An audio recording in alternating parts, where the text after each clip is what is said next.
Hello and welcome to The German Guy Reviews. I'm The German Guy. I am back with more Resident Evil from Paul Wes Anderson. The best Resident Evil in the world.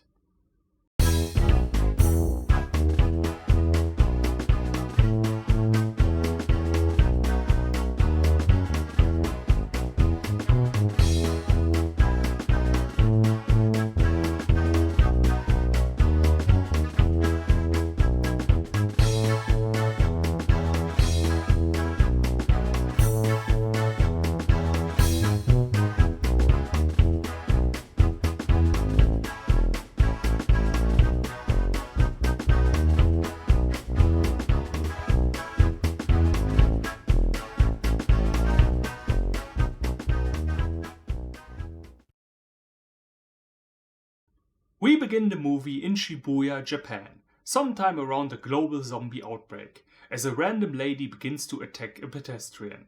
Pooh, I can already tell this week's Reaper challenge is gonna be extreme. Go play The World Ends With You. So that's why using masks has been a courtesy in Asian countries for decades now. The common cold there is nothing to joke about. Also, as a side note, I really want an umbrella. And I don't even care that I already have to. Our civilization is about buying tons of useless crap until the planet explodes. I want the post-apocalyptic scavengers to be asking themselves why their ancestor had 6 microwaves. I'm doing my part. We zoom out while Alice once again narrates about the events that already took place. Like, even the Fast and the Furious movies, who are dumb as a cart full of bricks, expect their audience to remember what happened previously, let alone remind them every single time. And the worst part about this is that this is actually a pretty good introduction, but it is dragged out way too long. Here, let me show you. My name is Alice. I worked for the Umbrella Corporation in a secret laboratory developing experimental viral weaponry. There was an incident, a virus escaped, and everybody died. Trouble was, they didn't stay dead. This was the start of an apocalypse that would sweep the entire world. The men responsible for this disaster took refuge underground and continued to experiment with the deadly T-virus. They felt secure in their high-tech fortress. But they were wrong. If I may, let me fix that for you.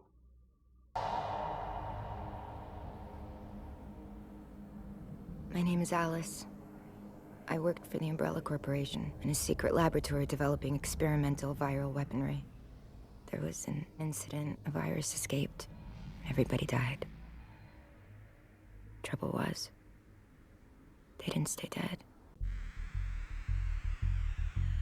The Umbrella Corporation has a secret lab under Tokyo, as they do everywhere else in the world. Are we sure that the conspiracy theory that the Earth is hollow isn't actually true? Alice then begins to infiltrate the facility with her army of clones. Now, I'm not going to complain how this has nothing to do with Resident Evil anymore. That ship has sailed and sunk since the last film. But even on its own, it's so breathtakingly dumb. Did it ever during the writing process happen that when you looked on the paper and read the words "and then Alice attacks Wesker's hideout with her many selves," that you should have maybe thought this over? And they are not really doing anything with this too. After this one assault, all the clones die. And look, there has always been a campy B-horror movie element to the series, but the difference is Resident Evil never neglects to also deliver legit good horror too. Most of the time. The thing that defines Resident Evil is the trinity of characteristics it has created for itself. You have horror, you have over-the-top ridiculous crap, and you got serious action. But they exist in balance to each other. Resident Evil 4 is so fondly remembered because it managed to do exactly that. You got giant zombie Napoleon statue hunting you, and then just a few hours later you get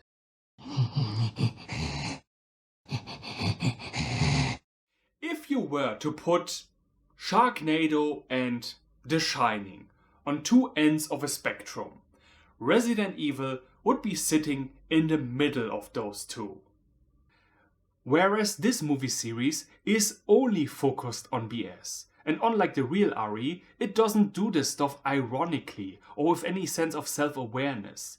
Like so many other failed adaptations before it, it just doesn't get what the source material is about. Granted, in recent years, Resident Evil has made many attempts with its remakes to undo some of its over-the-topness, but there are just certain things that are on their face absurd. You can't deny your Origins games. Embrace your legacy. Oh yeah, and because this was 2011 and the 3D craze was still everywhere, this movie has to remind us of this fact. Literally every 5 seconds. In addition, Alice's power once again only works when the movie suddenly decides it does. But holy Christ on a Tyrannosaurus Rex, imagine the army of clones had full control over it. They could just airlift the entire underground bunker and place it in an active volcano, which would be more accurate to the lore than what they are doing right now, to be honest. Bullets are flying, lots of destruction, and some of the Alice clones get killed. Wait a second. How do we know it's only some of the clones getting killed? OG Alice doesn't look any different than the others. So it's very possible that this one Alice that just got randomly shot by Wesker was the one we followed thus far, and the rest of the series is done by a replacement. This is probably how it's going to be like in Hollywood once genetic technology has progressed far enough. An actor hurts their leg during a stunt, or they get too difficult to work with, and then they get taken behind Studio Hall number 5 and shot like a horse. God, what an awesome movie that would be!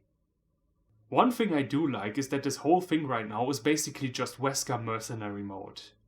Anyhow, our villain tries to get away and blows up the entire city block behind him. Overkill much? Alice, the real one, maybe, therewhile managed to sneak on board with Albert, who already noticed her and infects her with some new virus, which takes away all her powers. Well, at least they realized how very dumb the whole superpowers and clone thing was, so they made sure to get rid of all of that in the first 15 minutes. But still, leaving the door open for the possibility that this is just a clone is a way more interesting premise for the series going forward. The two of them then crash into a mountain. Hey Ron, cruise control just regulates speed. It doesn't steer. Come again? This is then followed by this weird moment where everything is just motionless.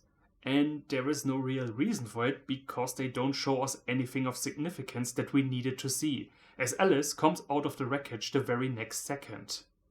Also, how did she survive this when Wesker took her superhuman powers away just moments ago? This movie appears to avoid consistency like the plague.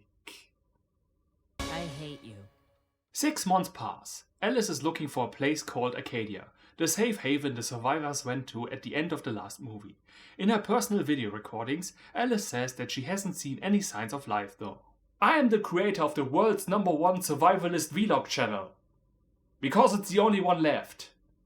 Now if we can just figure out how to get the internet running again. Alice arrives at an abandoned plane landing field. On a nearby beach, she finds the umbrella helicopter the others took and has a flashback. I don't have Alzheimer's, you guys. Our hero makes another log entry. She figures that there is no Arcadia, but someone was sending radio transmissions. The question is, who and for what purpose? Well, pyramid schemes had to get creative after the end of the world somehow. Alice notices someone and follows. She is then attacked by a feral, in name only, Claire Redfield, who has a strange device on her chest. Our heroine takes Claire with her and they keep looking for the other survivors. Claire starts to talk normal again, but she doesn't remember anything, not even her own name. Oh, how I wished it would stay this way. The duo flies to Los Angeles, presumably after AI has taken all the acting and writing jobs away. Alice sees a group of people on top of a prison surrounded by zombies and makes the choice to land. Which is extremely dangerous, but in times like these you got to improvise. Really? Right in front of my Oisha handbook. Love this moment though where the dude jumps on a plane like he was trying to slay a dragon. Afterwards, Alice and Claire get acquainted with the group. Don't. In situations like these, it's best to not introduce yourself. Tell me your name when you are still alive in 15 minutes. The others inform the girls that Arcadia isn't a town in Alaska, but a big ship just sitting there a few kilometers off the coast. However, they have ignored every attempt by the rooftop people to contact them.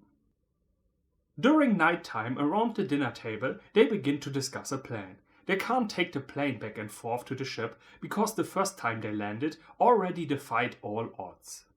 There is one other possible way though, but the others quickly say that it would be suicide. However, Alice basically says, try me. They take her down to the basement where we meet Chris Redfield, who says he isn't actually a criminal, he is military. When the zombie hordes came, he was ordered to release all the prisoners to use them as soldiers against the undead, but at some point they jumped him and threw him in the cell. And this characterization of Chris is pretty accurate. He is a stoic, battle-hardened warrior. I feel like as if I should prepare for a big disappointment. There's never anything positive without the universe immediately balancing it out with a truckload of negativity. What are you up to, movie? He says he's got a plan, but he is only going to tell them if they let him out first. Yeah, sounds super trustworthy, my man. Anyway, when Alice wants to take a shower the next day, some zombies come in who have now mutated and look like the enemies from RE5. Which obviously is very wrong lore-wise. Las Plagas and Ouroboros are completely different from the T-Virus, but hear me out. Yes, it would be nice if they incorporated the different types of biohazards the way the game does, bit by bit, showing how they differ from one another and what different properties they have. But the movies decide to have one big evil virus that mutates and gets worse over time, instead of a dozen different ones. And to be fair, that is an acceptable approach, is it not? From all the things they could have done to the lore, this is the most straightforward, useful and logical way. Let's be honest for a moment. The biological threats in RE are always similar enough to one another that you may as well can make them all be different variations of the same virus. I mean, can you really tell the difference between someone who has been mutated by the Las Plagas or the Code Veronica virus? Both are insect-based. Or what about the G virus and the mutamycete? Both lead to horrific deformities. In the end, they all end up as big blobs of flesh on the wall. What I do hate is the next thing. We get the Executioner from RE5, which makes absolutely no zero sense whatsoever.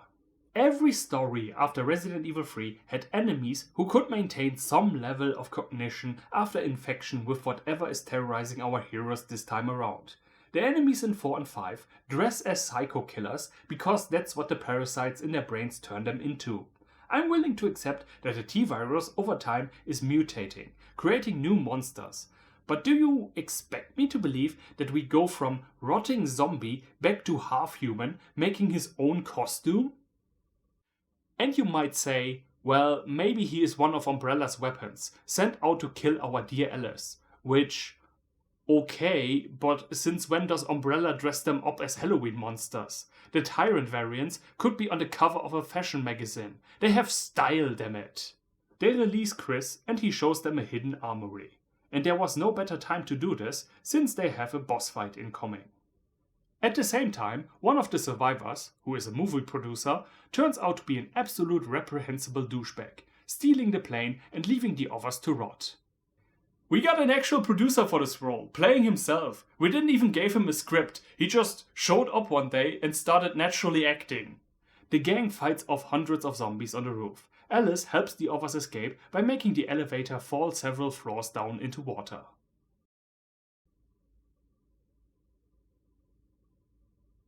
Where are the Mythbusters when you need them?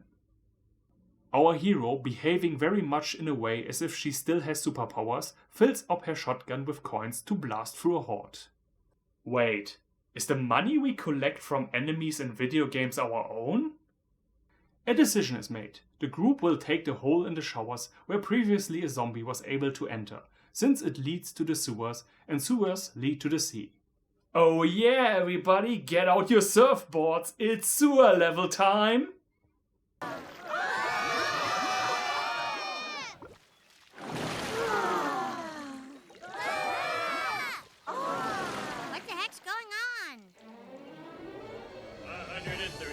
Crank the flight down, 135 free. But first, they have to get rid of the executioner, and they let our legacy character Claire be cool too. That's nice movie, I really appreciate that. On 3D, you guys! When the rivers of poop are behind them and only Alice and the Redfields are left, they find themselves on a seemingly empty vessel. On board, only the crashed plane. So, did the producer guy jump out with a parachute at some point? Oh man, I'm so glad that I'm going to live! Fuck, I don't know how to land this thing. It turns out the ship belongs to none other than our good old neighborhood pharmacy Umbrella, where Albert Wesker is waiting for them. This whole thing was just a trap. Oh man, they're gonna be here any second now. Can I still use the bathroom? But what if they enter and there's just an empty chair in the room? What does that look like? Shouldn't have drank all those Capri-Suns. My butt is getting numb. What follows is the most bizarre, baffling, wacko juxtaposition of scenes that I have ever seen in my life. It's like they got an intern with zero editing experience to be responsible for cutting the third act. And had an epileptic episode. And only 2 fingers. Claire and Chris go down in these tubes looking like they are in one of those catch as many dollar bills as you can machines at a car store.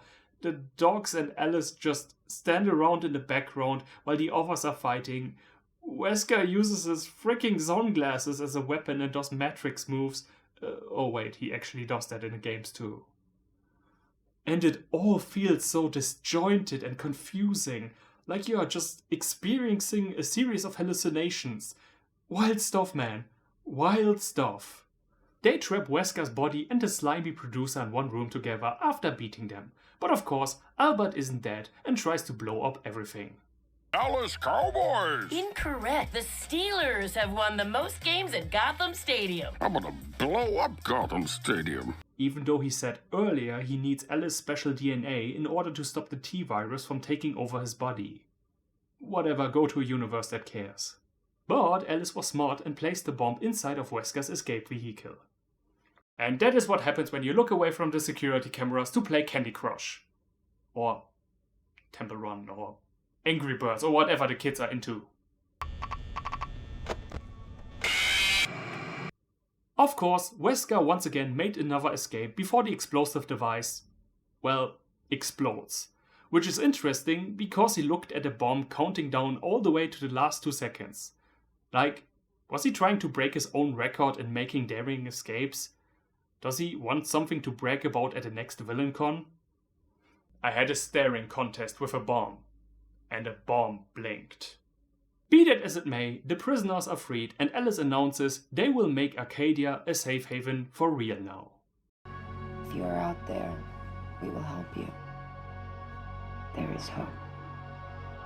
So anyway, literally 5 minutes later, Wesker comes back with a battalion of Umbrella soldiers about to raise hell. Never did a politician break his promise faster. On second thought, we only have one TV channel and our only food is Pop-Tarts. Don't come, please. Joe Biden said come. Do not come. Do not come. I'm gonna come.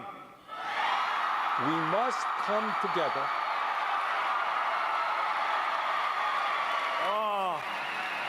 And so the movie ends with Alice and the surviving survivors preparing to survive. And that was Resident Evil Afterlife. At this point in time, these movies had become a franchise, and it was obvious there was going to be more, which is why this film feels less like a fully self-contained story and more existing for the sole purpose of build-up for the grand finale. It was a good decision to take away Alice's superhuman powers. For one thing, her telepathy was just dumb. Second, it was way too overpowered. But even if it had been just regular super strength, this is still better because it actually makes her vulnerable again, which is the whole point of a survival horror, even though she still never comes across as ever being truly in danger. Other characters are mostly just cannon fodder with not much personality. It would have been nice to actually see Claire and Chris work and be awesome together like in the games, a bro and his sis. But there's the problem once again with Alice as our main character. Just once again, lots of missed opportunities.